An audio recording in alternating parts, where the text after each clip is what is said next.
What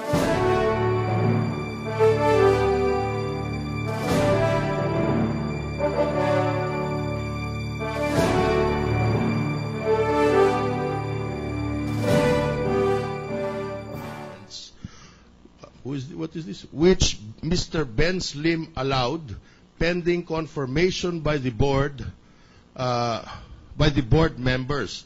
In applying for this waiver, I would like the board of directors to be informed of the ordeals that I have gone through with this unit. When I first inspected my unit, I couldn't because the columns administration had turned it into a bodega, storage place filled with debris from other units, dirty brooms, mops were on my kitchen counters. The tools, brooms, and mops were on my kitchen counters. The toilets were stinking. The kitchen sink was a mess. It is also disinfected now because I spent time, money to clean up their mess and to disinfect the kitchen counters.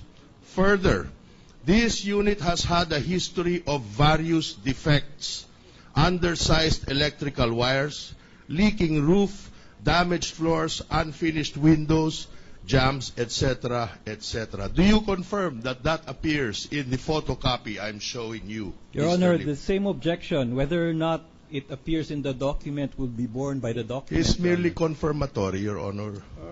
Sustain. Yes, Your Honor. Now, what did you do when you received this letter, Mr. Lim? I forward this to the Board of Directors, dated May of 2011 on our board meeting. Basically, the board approved the request to waive the interest and penalties. What do you mean the board approved the request? What did that mean? How much was waived?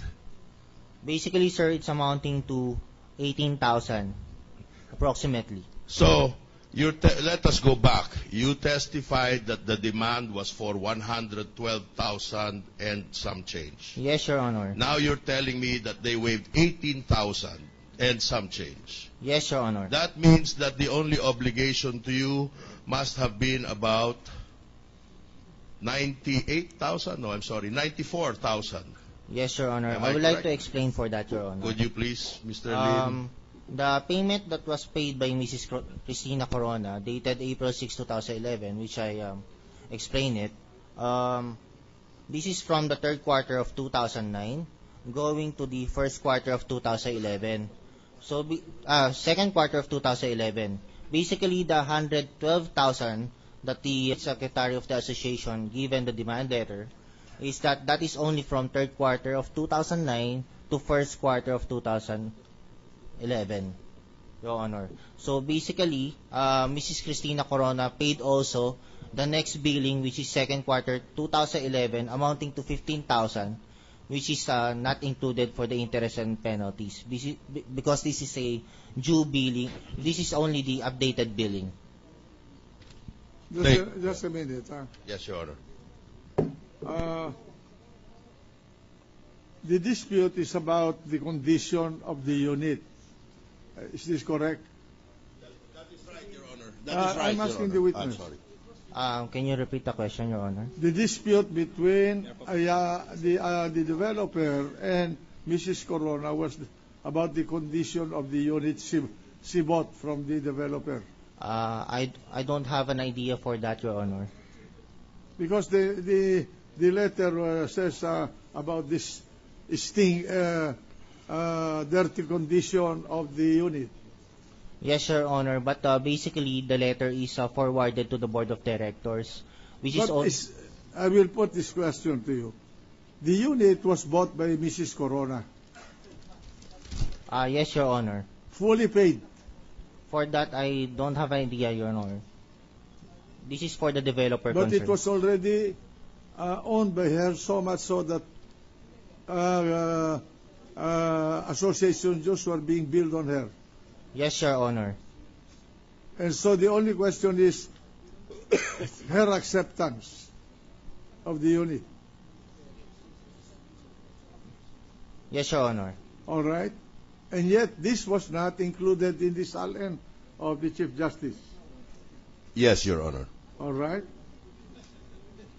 He would not know, Your You Honor. did not consider that a value to be included in the sal of the statement of assets and liabilities? Your Honor, if you will recall, during the prosecution's evidence in chief, Yes. the testimony was that there was no formal acceptance of the delivery, and that the documents of All the right, developer will correct. show. Correct. Yes. But there was already a value transferred to the seller. But that value was under dispute because of the defects, Your Honor. Precisely. But did not the Mrs. Corona pay money for the unit? Yes, and she was Why did asking you- for it back, Your Honor. Why did you not report that in your SAL and as a collectible? Your Honor, because they wanted the money returned. The unit was Precisely. defective. In other words, you considered that there was no transaction, so that Yes, Your Honor. the developer owes you money. That is precisely That's correct, just an Your Honor. asset. Yes, Your Honor. All right. Thank you, Your Honor. So, proceed. So, Mr. Lim, do you know if there were any dues collected from or demanded from Mrs. Corona before 2009? I don't have an idea, sir, because I just started to be a property manager of the Columns Ayala Avenue since 2010. I see. And yet you have access to the records of the corporation. Yes, Your Honor. By the way, Mr. Lim, did you present Mrs. Corona with a statement of account for the 112,000 that was the subject of your demand letter earlier? I remember, sir, this was attached from the final demand letter sent by our corporate secretary. Yes, in fact, it is my mistake. I'm showing you now.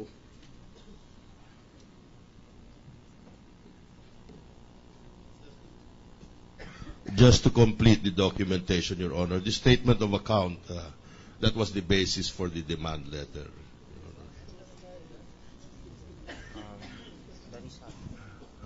That is not the one, sir. What? Yes.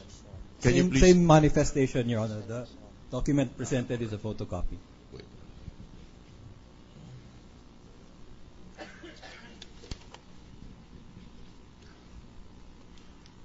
There you go. Sorry, I brought the wrong one. Yeah. Is this the statement of account? A photocopy of the statement of account? Yes, Your Honor. All right. May we request that this statement of account be marked as, sorry. No, 196? Yes, 196A. Yeah, or unless it was marked differently. No? 196A, because this is attached to the letter, yes.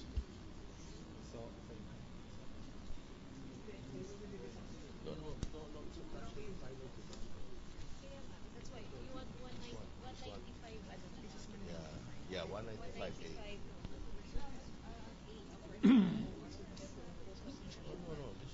What is this? Counsel, Yes, Your Honor. Until now, this court cannot understand your line of questioning. The question is, there is a value involved here?